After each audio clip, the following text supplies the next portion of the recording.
Que se passe-t-il, professeur Marandi? Je sais que vous suivez beaucoup de ces publications sur X et que vous savez globalement ce qui se passe, l'atmosphère. Il semble que le mouvement sioniste essaie de façonner la situation en Asie occidentale, tout comme les soi-disant islamistes.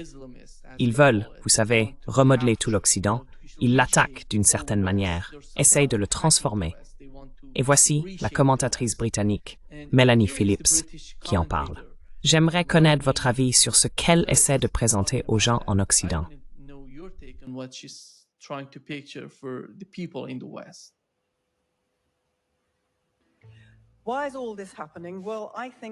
Pourquoi tout cela se produit-il? Eh bien, je pense que la cause palestinienne est absolument centrale.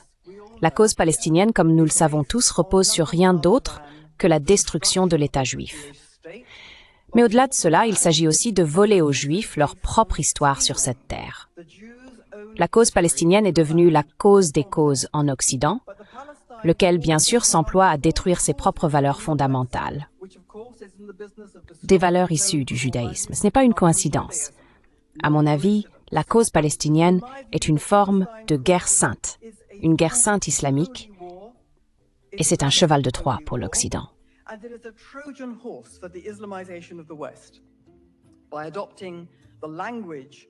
En adoptant le langage et l'inversion morale de la cause palestinienne, l'Occident a adhéré à un programme menant à sa propre destruction aux mains de l'islam. C'est un vœu de mort de la part de l'Occident. Et si l'on a un vœu de mort, on ne peut pas combattre un culte de la mort, ce à quoi l'Occident est confronté dans les forces de l'islam. Il ne peut pas le combattre parce qu'il ne sait plus ce qu'il est. L'Occident n'a plus la volonté de se défendre parce qu'il ne sait plus ce que cela signifie. Et dans la mesure où il n'a jamais su ce que cela signifiait, il a cherché à le détruire en se disant que l'Occident devait être haï.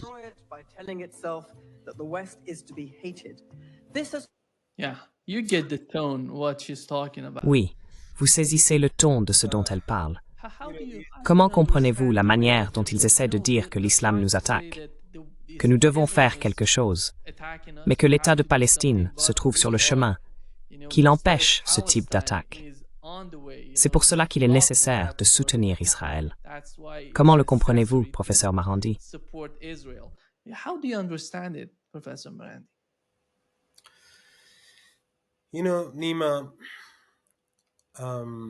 Tu sais, Nima, lorsque le régime israélien a été contraint de quitter le Liban en l'an 2000, après 18 ans d'occupation, 18 ans d'occupation, ceux qui sont aujourd'hui impatients face à la résistance devraient se replonger dans l'histoire pour voir combien de temps il a fallu au Hezbollah pour chasser ce régime du Liban.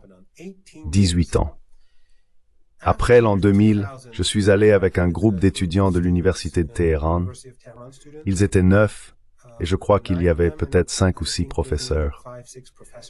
Nous sommes allés à une conférence au Liban, mais nous avons aussi visité le sud du pays. Nous sommes allés dans la ville de Khiam, et nous avons visité la prison qui s'y trouve. Dans cette prison, nous avons rencontré un ancien détenu, et il a dit, devant nous tous, hommes et femmes, qu'ils avaient violé sa femme devant lui.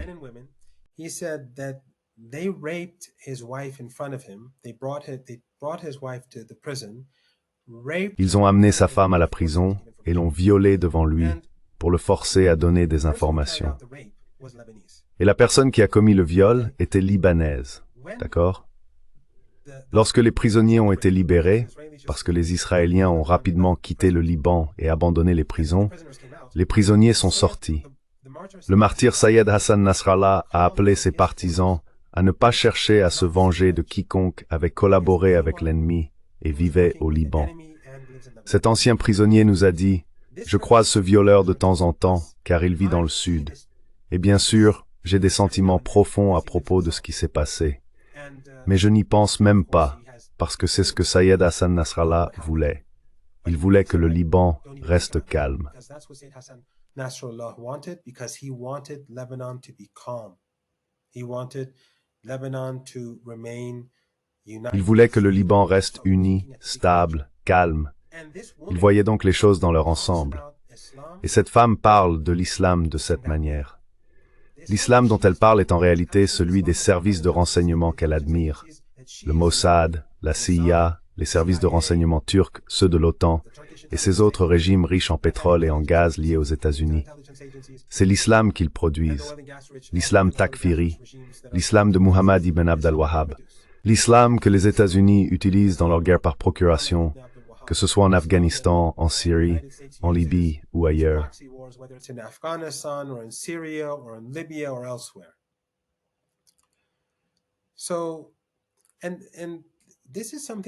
Donc, et c'est quelque chose que nous voyons souvent, cela vient des sionistes, qu'ils soient chrétiens ou juifs.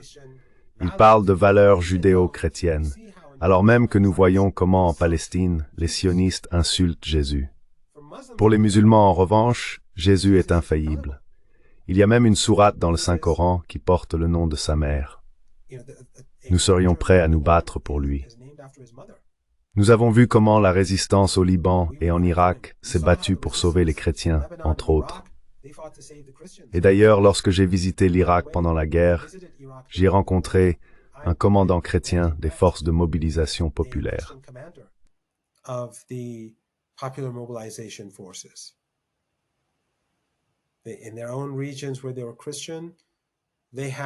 Dans leur propre région, où ils étaient chrétiens, ils disposaient de leurs propres forces, et les gardiens de la révolution iranienne, les forces de mobilisation populaire irakiennes et l'armée irakienne collaboraient avec eux.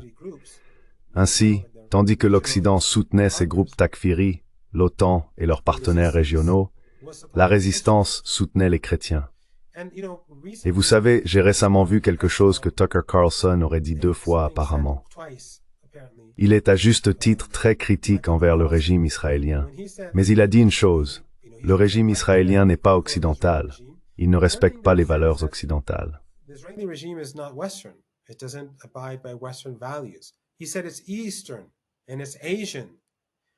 Il a dit que c'est oriental et asiatique, et qu'ils ont une culpabilité de sang ou une punition collective, que dans ces cultures, les gens naissent coupables. Mais c'est exactement le contraire. Nous n'avons pas de culpabilité de sang ni de punition collective. Les gens ne naissent pas coupables. En fait, en islam, nous n'avons même pas le concept de péché originel. Ainsi, ces récits créés par les sionistes visent essentiellement à maintenir les gens divisés, à les rendre hostiles, exactement comme ils l'ont fait à travers le wahhabisme dans notre région. Ces agences de renseignement liées à l'Occident, en Turquie, en Arabie Saoudite, au Qatar et ailleurs, ont pendant des décennies utilisé le sectarisme et la haine raciale pour maintenir la région divisée.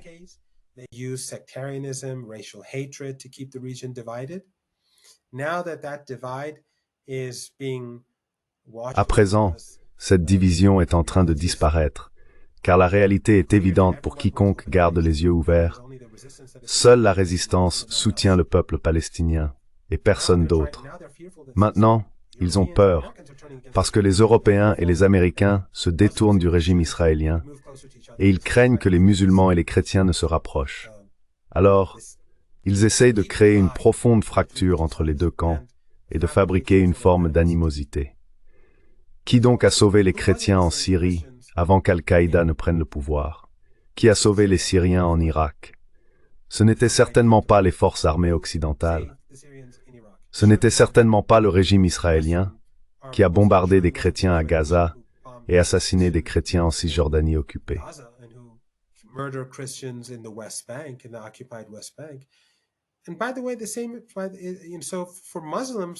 Et d'ailleurs, pour les musulmans, le Christ est roi, et Moïse est roi. Ce qui est extraordinaire, c'est qu'il parle de valeurs judéo-chrétiennes, alors que le traitement des chrétiens en Palestine occupée est évident pour tout le monde. Mais personne ne dit rien, même si l'Iran, enfin, je veux dire les musulmans, considèrent Moïse comme un prophète infaillible. Et Jésus, comme je l'ai déjà dit, occupe un statut très élevé en islam. On pourrait s'attendre à ce qu'il soit question de valeurs communes, mais ces gens ont un intérêt particulier à la division, tout comme ces dictatures riches en pétrole et en gaz ont un intérêt particulier au sectarisme. Elles n'ont aucune légitimité ce sont des dictatures liées à l'Occident.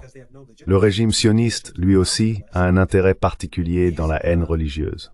The Zionist regime, they have a vested interest in religious hatred, and their focus is on dividing Christians and Muslims. Leur objectif est de diviser les chrétiens et les musulmans, ainsi que les juifs et les musulmans. Mais en réalité, l'Iran, qui est le centre de l'axe de la résistance, compte à la fois des juifs et des chrétiens. L'Iran a un député juif, conformément à la constitution de la République islamique, et il a également plusieurs députés chrétiens.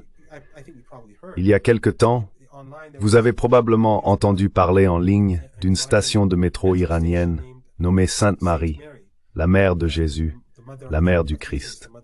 Cela n'a pas fait beaucoup de bruit ici, car pour nous, il est normal d'avoir une telle station de métro, d'autant plus qu'elle se trouve juste à côté de la plus importante église arménienne de Téhéran.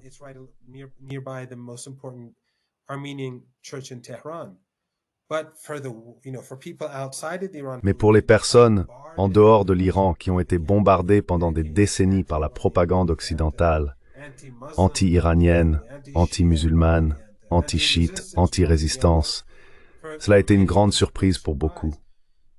Mais cela n'aurait pas dû l'être. Pourquoi aurions-nous de l'hostilité envers les chrétiens? Nous n'avons aucune hostilité envers les Juifs. Nous considérons les Juifs qui se sont opposés à Israël comme des héros, et beaucoup d'entre eux se sont rendus en Iran, ont visité l'Iran. Et comme je l'ai dit, nous avons des Iraniens juifs qui, malgré les tentatives du régime israélien de les convaincre de partir, ne l'ont pas fait. Ils sont restés.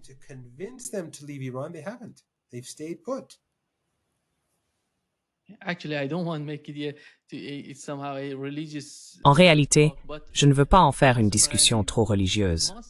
Mais professeur Marandi, lorsque nous parlons du mot musulman dans le Saint-Coran, quand il est question d'Ibrahim et d'Ismaïl, ou comme nous disons en persan, Abraham et Ismaïl, ils sont tous deux appelés musulmans dans le Coran.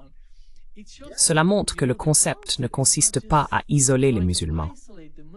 Il s'agit de montrer comment cette communauté cherche à rassembler les autres, chrétiens, juifs, personnes de différentes confessions. Il ne s'agit pas de séparer les gens les uns des autres, mais de les relier.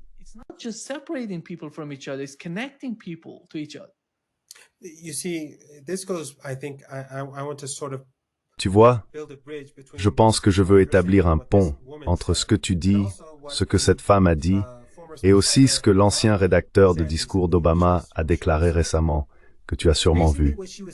En gros, ce qu'elle disait, c'est que lorsque les enfants juifs à l'école voient la réalité sur leur téléphone portable, ils ne croient plus à nos récits. Et quelle est la solution? Retirer la réalité, retirer les téléphones portables, n'est-ce pas? Cela montre deux choses, d'ailleurs. La première, c'est qu'ils admettent que les jeunes enfants juifs les regardent avec dégoût. School children look at them with disgust. She used the word something like that. Elle a utilisé un mot comme celui-là lorsqu'ils parlent, lorsqu'ils essayent de répéter ces récits après avoir été témoins de tous les crimes horribles qu'ils ont commis.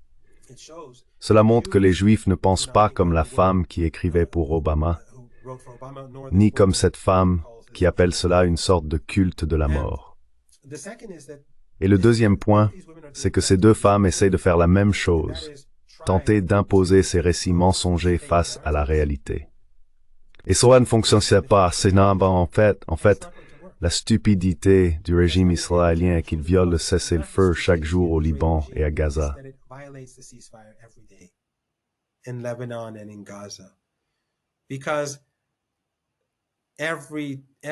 Parce que chaque jour, des gens partout dans le monde se rendent compte que cet holocauste continue, que le régime génocidaire est toujours aussi assoiffé de sang qu'auparavant. Et cela empêche les gens de dormir. C'est douloureux de voir l'extermination de familles à Gaza, le meurtre de, eh bien vous savez, ces sionistes. Un journaliste occidental m'a parlé et m'a dit que je leur avais dit qu'ils violaient le cessez-le-feu chaque jour.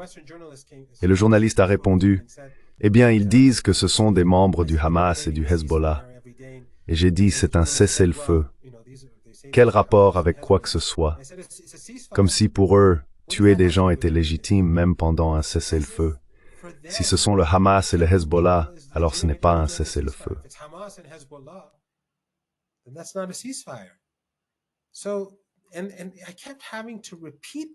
Et je devais sans cesse répéter cela aux journalistes. Je l'ai probablement dit 4 ou 5 fois pour que ça rentre dans la tête de cette personne. Mais c'est comme s'ils étaient tellement ancrés dans leur récit qu'ils ne peuvent tout simplement pas voir la réalité, ou qu'ils ne veulent pas la voir. J'ai eu un jour un étudiant qui avait beaucoup plagié, et je suis sûr que vous avez des exemples similaires. C'était il y a quelques années, avant qu'il ne faille tout vérifier sur Google et examiner les phrases, ce genre de choses. J'ai découvert beaucoup de plagiat. Puis cet étudiant est venu me voir et je lui ai dit « Regarde, qu'est-ce que c'est que ça ?»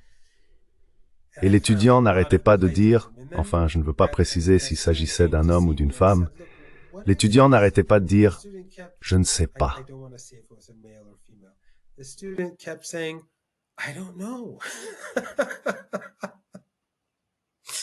What do you mean we don't know? The person kept saying, I don't know. I said, La première chose qu'il n'arrêtait pas de dire, c'était « Je ne sais pas ». Au lieu d'assumer ses responsabilités et de dire « J'ai fait une erreur, je n'aurais pas dû », peu importe à quel point j'insistais, la réponse restait toujours « Je ne sais pas. Je ne sais pas comment cela est arrivé ». Ces gens-là sont donc soit profondément enracinés dans leur position, soit ils ne veulent tout simplement pas être honnêtes avec eux-mêmes. Ils continuent de dire « Mais ils bombardent le Hezbollah », comme si, pendant un cessez-le-feu, on pouvait bombarder le Hezbollah, ou pendant un cessez-le-feu, on pouvait bombarder le Hamas ou le djihad islamique. C'est ainsi qu'ils fonctionnent. C'est ainsi qu'ils pensent. Mais ces récits ne sont plus acceptés par les jeunes. Les jeunes ont vu la réalité, on ne peut pas la leur cacher. Ils essayent maintenant d'ailleurs en fermant TikTok et en prenant encore plus le contrôle des médias qu'avant.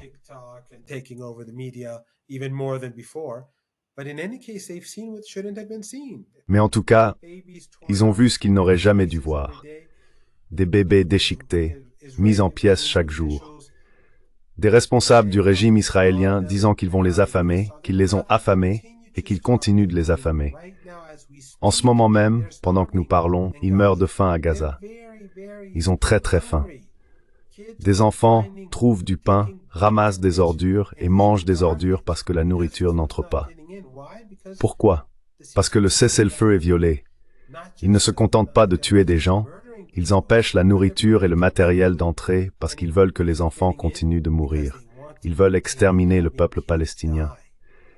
Et les journalistes occidentaux, les médias occidentaux, ne disent rien à ce sujet parce qu'ils s'en moquent. Les gens qui travaillent à la BBC, ce sont des sténographes. CNN, pareil.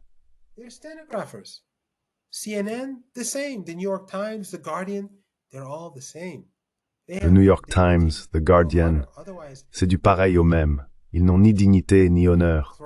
Sinon, ils crieraient au scandale jour et nuit. Mais si quelque chose se passe en Iran, si quelqu'un se fait tabasser, si quelqu'un est, je ne sais pas, arrêté, tu vois, il y a seulement quelques jours, ils ont encore condamné l'Iran pour des violations des droits de l'homme. Vraiment? Vous êtes en train de commettre un génocide à Gaza, vous aidez le régime israélien à en commettre un, et c'est l'Iran le violateur des droits de l'homme. Ils n'ont ni dignité, ni honneur, tout comme les gouvernements n'en ont pas. Mais les gens se sont réveillés. Les jeunes juifs, tu sais, cette femme admet que les jeunes juifs n'acceptent plus leur récit. Et donc sa solution, c'est de leur confisquer leur téléphone portable jusqu'à leur dernière année de lycée. Eh bien, bonne chance avec ça.